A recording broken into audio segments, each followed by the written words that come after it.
Scientists have been undecided about the effectiveness of vitamin supplements pretty much since they were able to isolate them from our food. Now, they've had decades to prove that supplements work, and for the most part, they've failed. Vitamin C is one of the most widely used supplements because of its supposed ability to shorten the common cold. It doesn't. A recent analysis of 29 trials involving 11,000 people concluded that vitamin C does not reduce the incidence of colds, and it has no effect on the duration of a cold when you take it after the onset of symptoms. In fact, the results are all over the map, due in part to the fact that there is no one common cold. The cold is really dozens of viruses.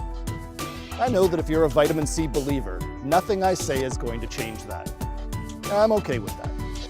Now, vitamin E was the darling of the health and supplements world. It's supposed to prevent heart disease, enhance virility, protect you from Alzheimer's. It doesn't.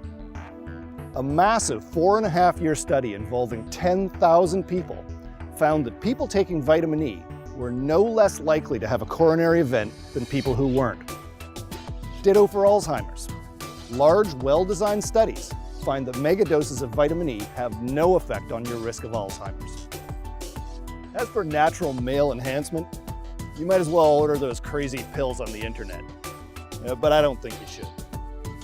One effect that does pop up regularly in vitamin E studies is an increased risk of death.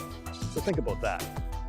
Vitamin D, the sunshine vitamin, may be the only vitamin that you need in doses higher than you'll get from food. Health Canada has recently increased its daily recommended intake of vitamin D, and it is higher than you'd ordinarily get from food. Now, vitamin D does seem to reduce the risk of some cancers, and it may prevent osteoporosis in postmenopausal women. Vitamin D may also boost immune function, especially when days are short or exposure to the sun is limited. A dark Canadian winter would surely qualify. As for all the rest of the supplements, you probably don't need them as long as you're eating well. And if you aren't eating well, they probably won't help. I'm Randy Shore for Empowered Health.